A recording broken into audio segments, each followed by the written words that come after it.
Hi everyone, welcome back to my channel. My name is Carla and I make videos on corporate soft skills, project management skills, leadership skills, really any kind of skills that help us get through this corporate society that we live in successfully. A little bit from the first generation immigrant perspective because that is my background. Today I'm going to talk through how I set my corporate career goals for the year. And if I'm being completely honest, this is coming from a purely selfish place, as I have to do this as part of my corporate duties, as I'm sure everyone else does, is set my careers or set my intentions for the year. Instead of sitting here and just doing this by myself, I figured I'd just share it with you. First thing that I do to set my career goals for the year is kind of look back at what my old goals used to be or continue to be. It is very normal. I want us to normalize that it's okay to change where you want the direction of your career to go. And essentially that sometimes means letting go of some goals that you had previously. For example, for me, let's start from the very beginning. I wanted to be an architect when I was in high school. Actually, one of my old high school friends reached out to me and they were like, "Hey, I remember when you wanted to be an architect." And I was like, "Oh my gosh, yeah, that was definitely a goal back in the day." I very quickly learned that I did not want to be an architect, as I am not very creative. Yes, I love to paint, as evident with my background. I love color. It is definitely not something that I could create a career out of. I am just not a creative person. I am very much a technically sound person. So I was really good at math. I grew up on the construction field, and that kind of very clearly showed to me that I very much wanted to be an engineer. So changed that goal and switched it to becoming an engineer. And I wanted to be a bridge engineer. I wanted it to be the hardest engineering possible. I wanted to be a structural bridge engineer. I did become a structural engineer. I have a degree to prove it, but I very quickly learned that I didn't like it in the real world. It just wasn't meant for me. It wasn't how my brain worked. I liked very high level, big picture kind of projects.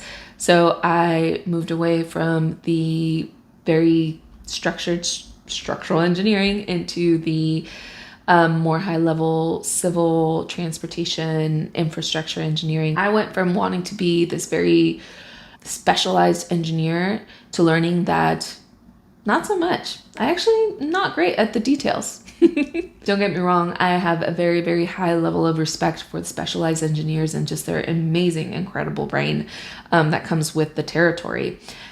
But my brain was not one of those. I very much have a typical distracted brain. I like to look at the high level picture, but I don't want to know about the details. I want to make the strategy and I want to help bring in the resources, but I definitely don't want to put it on paper. I'm very good at the talking. I'm very good at, the asking the questions and setting intentions. Not so much at the executing and ensuring that, my page numbers align, which happened more than once. So I had to kind of figure out that my ego was holding me back. Had a difficult time letting go of being the licensed civil engineer that I was and taking myself towards this place that I really enjoyed in my career, which is very different from what I thought it was going to be. All of this just to kind of give you a little insight into my background and also show how we really need to normalize how that 18-year-old or 15-year-old setting their goals for their life has to get to know themselves, have to learn about themselves before they really set those clear goals. And even then, as a grown-ass woman, sometimes I'm like, you know what?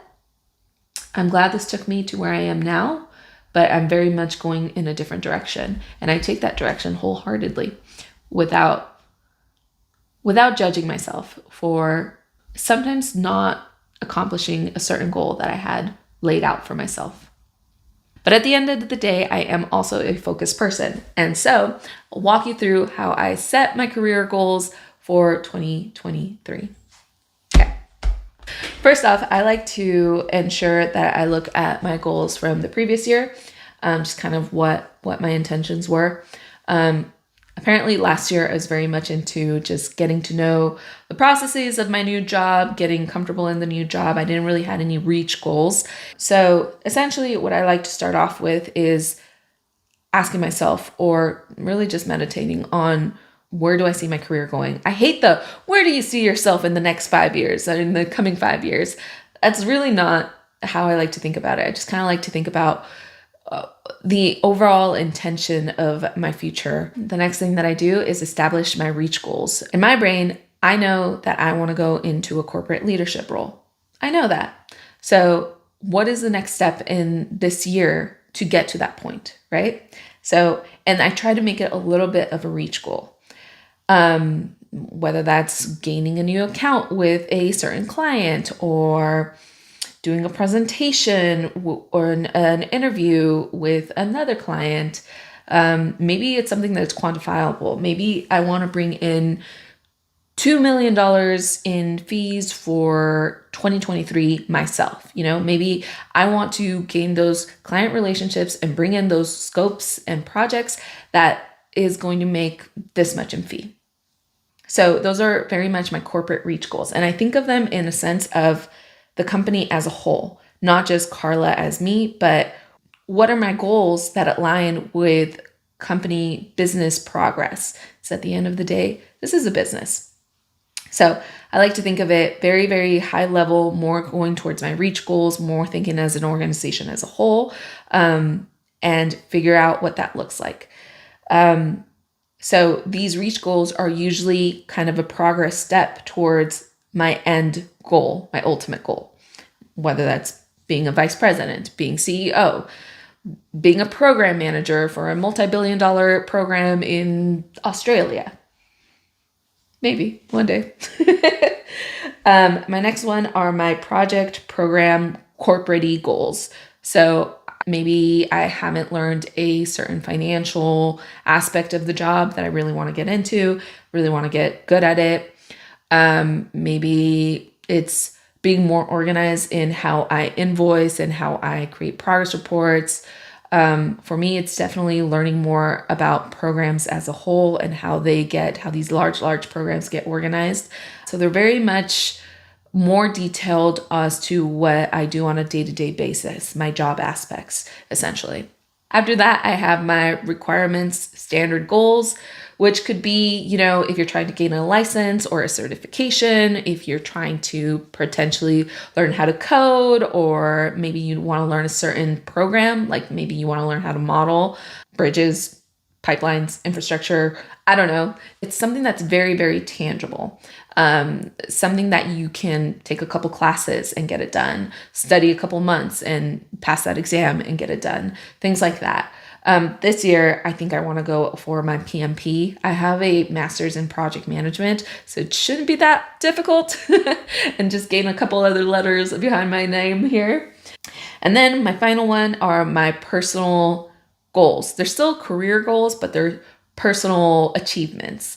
For example, I definitely want to gain more of an understanding on people management, things that I would love to be better at: emotional intelligence, dealing with difficult situations, and dealing with conflicts. And so it's a very personal goal, but it's very much has to do with the career situations that I'm in. So they're catered towards that.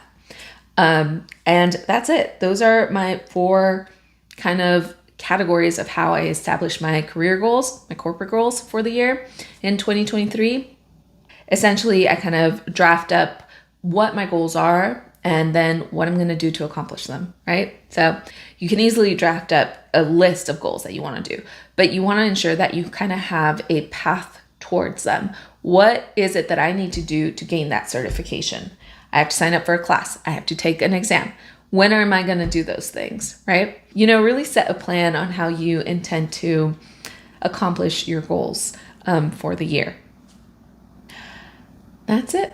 That's essentially how I set my career goals. I'm going to go ahead and plop this into my computer, send it over to my boss, and ensure, that you have some sort of accountability with your boss. It always helps just to make sure that you're going after this. It's very easy to just get distracted in the day-to-day grind and lose sight of your goals and your career goals. So it's always important just to, come back every once in a while, set accountability, set maybe quarterly check-ins with your boss. And potentially your boss is really just there to help you talk things through and help you find solutions to challenges to get to those goals, right? But at the end of the day, it's all up to you. All right, that's it. Thank you so much for sticking around to the end of this video. I hope you enjoyed it, and I hope I'll see you in the next one. Bye, everyone.